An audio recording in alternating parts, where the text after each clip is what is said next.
This past week, Swerve Strickland decided to turn AEW's main event scene completely upside down by turning Kenny Omega upside down with a damn vertebraker through the announce table. Yep, Swerve has officially reverted back into becoming a main event heel, and personally, I can't be more excited for this. Swerve is not only one of my favorite wrestlers going today, but the future of the company feels so exciting following this shift, as there are just so many routes he can take.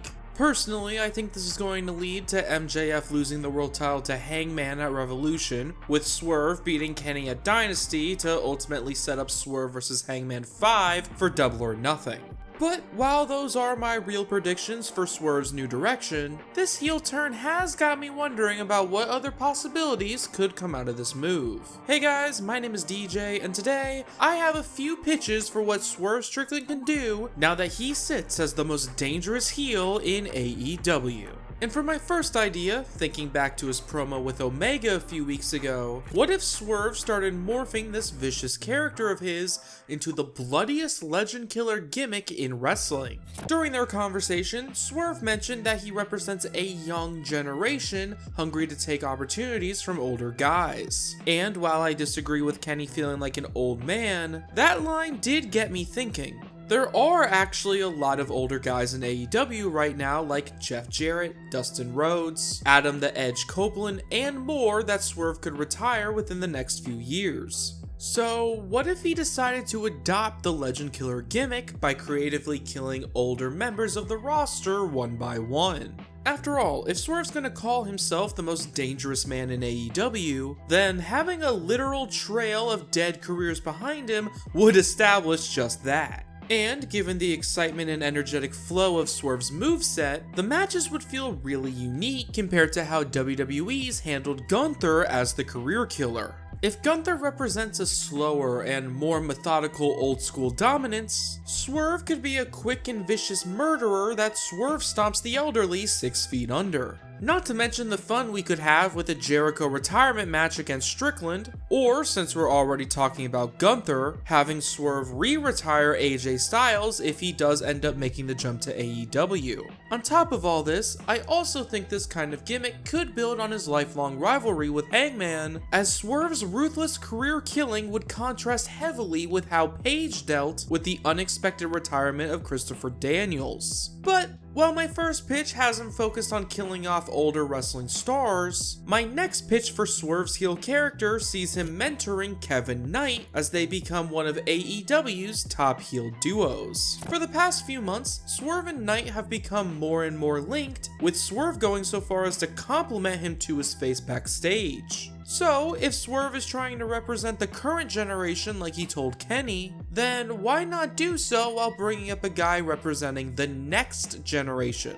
Kevin has already proven himself as a phenomenal undercard babyface, with him becoming one of the most likable young acts in wrestling today, so to see him make the switch into a killer heel alongside Swerve could be fascinating. And this could help Kevin break away from Jet Set Rodeo in a natural way, letting him progress forward now that they've already achieved Trio's gold. Of course, this also means that this turn could give us Mike Bailey and Hangman versus Kevin Knight and Strickland, which, of course, would only add to Swerve's forever feud with Paige. I will admit though, while Kevin could be a really vicious underling for Swerve, I think Knight does work best as a babyface in the long term. So, after Knight and Swerve reach their own success as a dangerous duo, with Swerve winning the world title and Knight capturing the National or TNT Championship, Knight's transition back to the light could feel all the more satisfying. Although, that's assuming Knight doesn't somehow become an even greater heel performer, which, considering he'd be hanging out with Swerve Strickland a lot,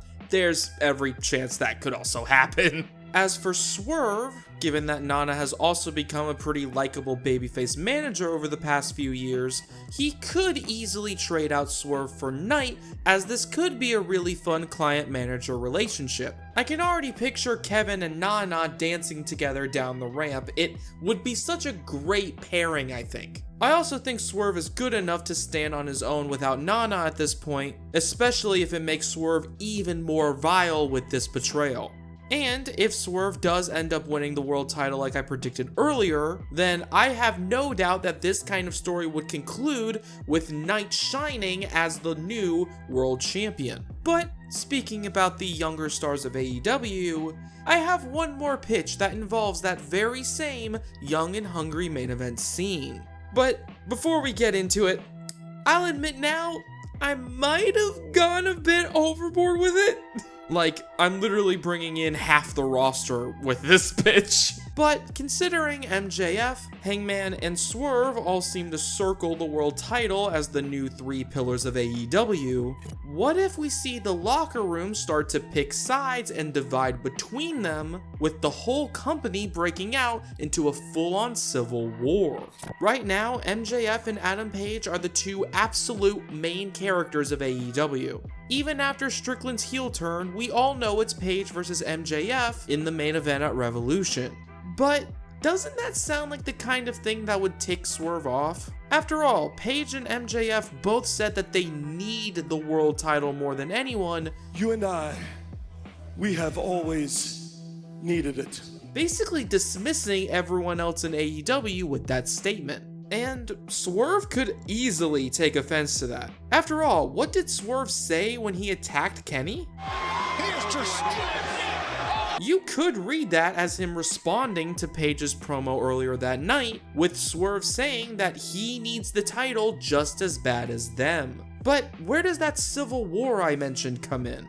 Well, over the course of many months, we could see MJF's riches as world champion buy him the help he needs to defend that belt. Guys like the Don Callis family, the Demand, and more could all help MJF retain as he forms a soft alliance with other money-hungry, arrogant pricks. Of course then, Page would need his own help facing off against MJF's forces, using his connections with guys like Ospreay, Dark Order, and the Elite. But where does Swerve fit in? Well, while Hangman tries to make AEW a house of honor, and while MJF fills the main event scene with greed and cowardice, Swerve can gather his own group of guys that represent a more serious and violent approach to pro wrestling. Guys who are tired of MJF's cheap political tactics and Hangman's noble Captain America-like speeches. And Swerve could lead them all as he promises to turn AEW into a land where only the fittest survive.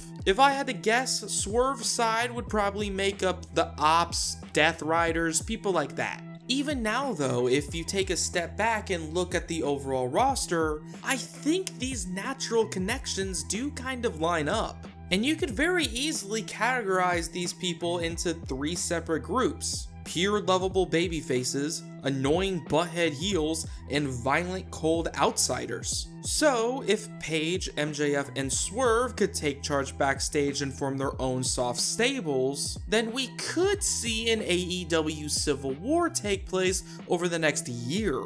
And of course, this would then all lead to like a gigantic 200-person Anarchy in the Arena match that lasts an entire pay-per-view and is probably the single sloppiest match of all time. But hey man, if there's ever a time to see 100 Canadian destroyers happening at once, that would be the time to do it. So yes, as you can see, Swerve's heel turn has a lot of potential in it. But I want to finally hear from you down in the comments. Now that he's officially back as a villain, what do you think Swerve could do next in AEW? Thank you all so much for watching, and until next time, have a good day.